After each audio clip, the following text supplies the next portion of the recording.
What's up, YouTube? I had that urge to make a video. It's been a while and I thought it'd be fun just to kind of get out of my head.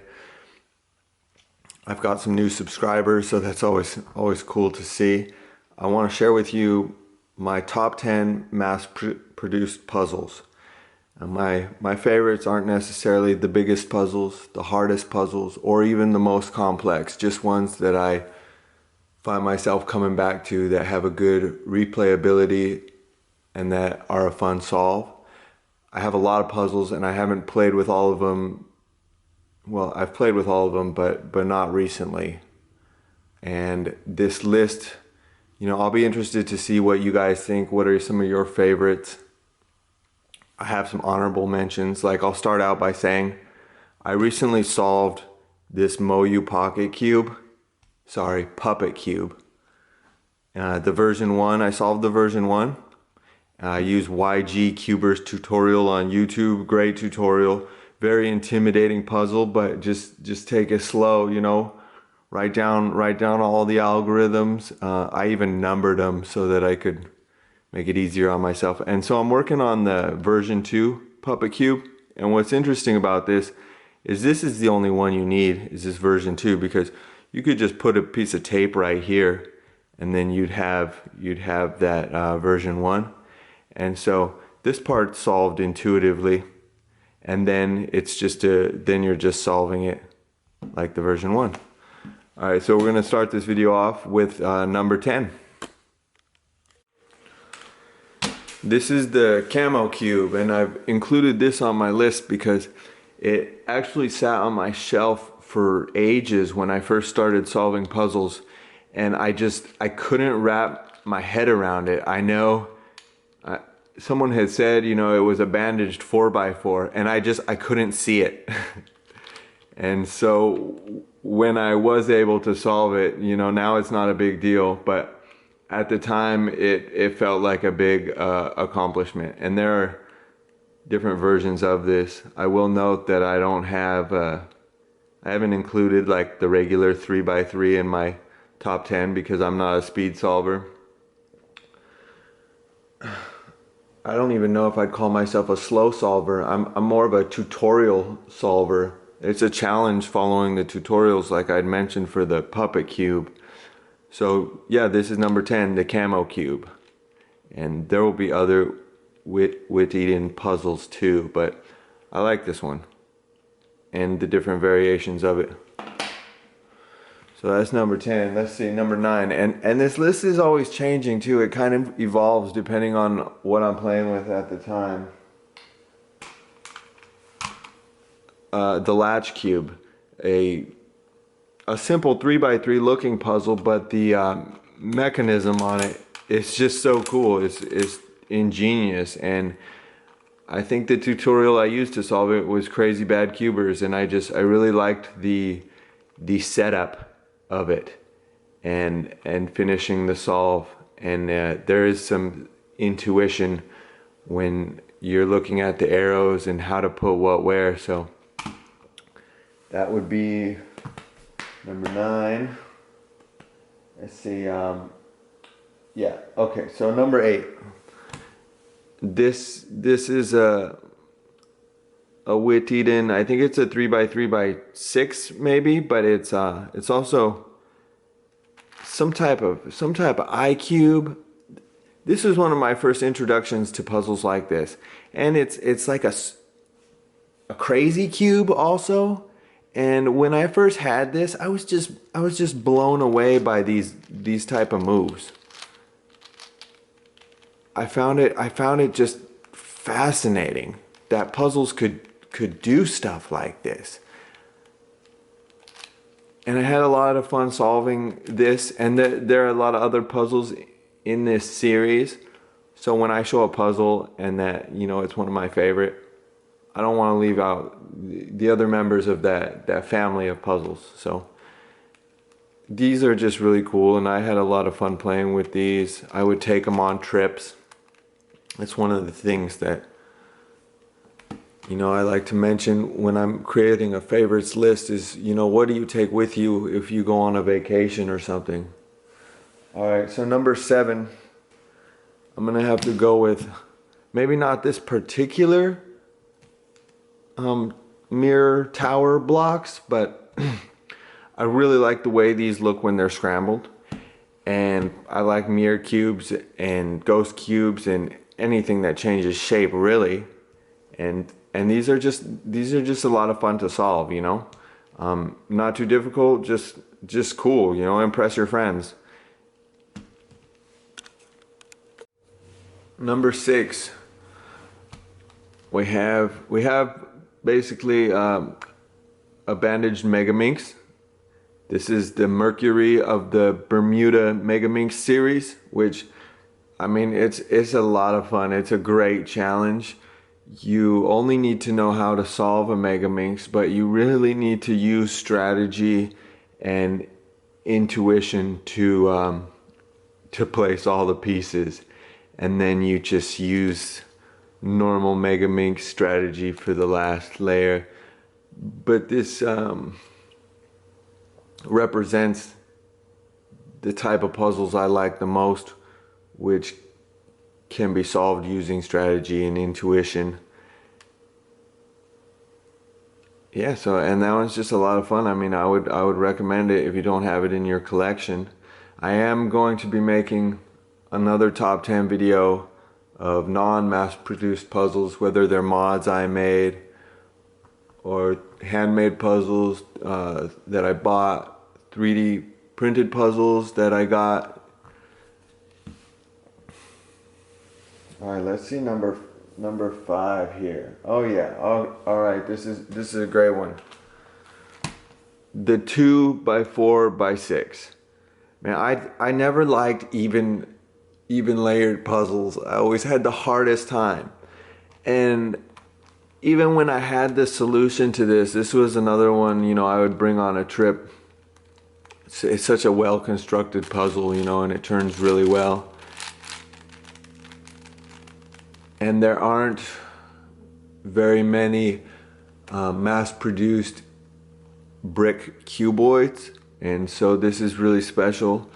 So I was saying, even with the solution, I had a lot of trouble just wrapping my head around how it worked. I found myself in parodies and kind of going in circles, and I didn't quite understand the method I was using to solve it. And then I found out that I could reduce it to a 2x2 using an AI strategy of building these 1x3, you know, strips, and then putting them together and slowly building the corners, and that was just fantastic. I thought, what an awesome puzzle that I can solve it, you know, 2 completely different ways, and the AI solve is much easier and more intuitive and uses strategy. So I did leave a puzzle out though, because there are so many cuboids that I just want to mention the 3x4x5, which is an excellent puzzle. I mean, if you're a collector, I know you have one of these. It introduced me to the, what is it, the URF algorithm, the parity algorithm, and just trying to use that and figure out where to go. I realize I'm kind of cheating on my top 10 with you know, honorable mentions, or I guess I'm kind of including these as one, but hey, it's my video, I could do whatever I want. But you know how it is. It's tough to choose just a few puzzles. Here's the next one. This is number 4, and I had to put a gear puzzle in here. And this gear mix-up is just nuts. I remember, I haven't solved it in a while, but it was another one I would take on trips, and the solve had these really long algorithms, and it was just a lot of fun solving it. And it's just really cool, you know. I love the way it turns. I love that you can, you know, do mix-up moves with it.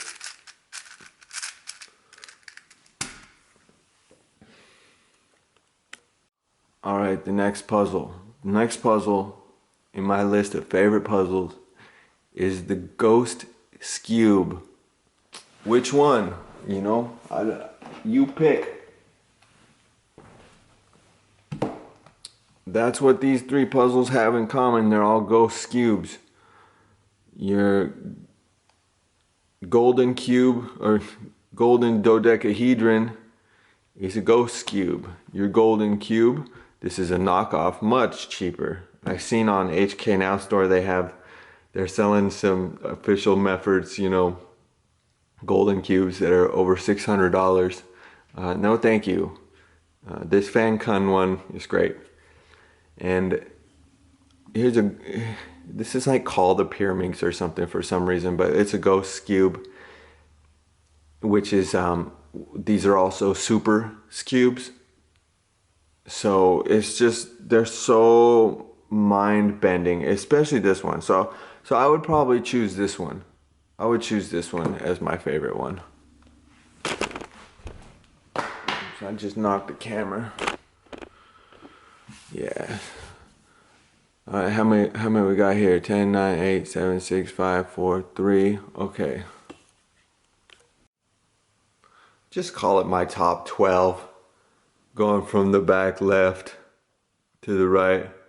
And so this next puzzle, this would be in the top 3. This would be number 3 right here. Is the Shuang Fei Yan. Beautiful puzzle. I'm really attracted to this puzzle because I was able to solve it without a tutorial, if that's even possible. But I was really impressed with my ability to come up with a sequence to help me towards the end. And I have a tutorial for this. I don't have the 4 corners cube, but I don't really need it, you know, because I have this. I'd rather just play with this. It looks great when it's scrambled. It's a really shape changing. It's a difficult puzzle, especially if you try to make an illegal move with it. When I first got it, I had reviewed it and it said it was broken. But now it's one of my favorite puzzles for sure. So that'd be number 3. All right, number 2. Number 2. Yes. What's this called? Scooby Copter. I think that's right. Scooby Copter Plus. Anyways, I don't have the twins version. I do want to mention the Scooby Copter Extreme, I think it's called, which is a little different than this. It has these cuts that go here. It doesn't have the plus pieces or the corners. And though I don't have the MF8 Twins Skewb version, the combination of this puzzle and the Scooby Copter Extreme is a lot of fun. And I'm just so impressed with the complexity of this puzzle and how small it is. And the fact that you have, you know, multiple puzzles in one. It's completely incredible that you can make a half Skewb turn like that and do that. And there's a lot more. I mean, I could talk about this puzzle a lot, but I won't because I'm not that smart. Just because you can solve puzzles doesn't mean you're a genius, even though your friend might think you are. It's been my experience. All right, my number 1 favorite puzzle, and this is was hard to decide between this and this next puzzle, but my number 1 favorite puzzle is the Bagua Cube, and it's been one of my favorite puzzles for a long time. I've come back to it over and over. It is at the end reduced to a 3x3, so you know, within these puzzles you do end up with a 3x3 solve. I was immediately drawn to this puzzle. It's perfect in stickerless because otherwise you'd have really small stickers that would be peeling off all over the place. I had a great time solving this puzzle.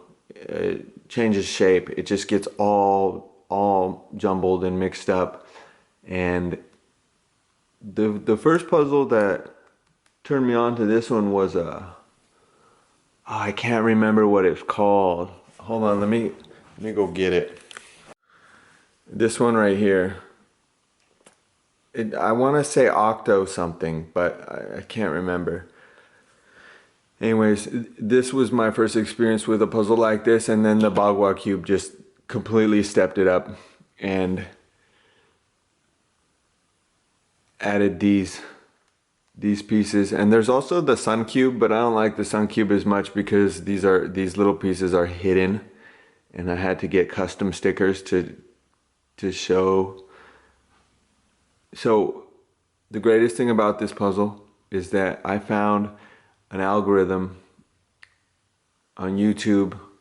I want to say his name is like Floyd Newberry, but he had an algorithm where he could cycle 3 kite pieces, and it was really tough because when you're watching the tutorial, sometimes they'll change the orientation of the cube and it could be really tough to follow. So I had to watch it really carefully in slow motion and pause it and just write down everything as if the cube stayed stationary in one spot.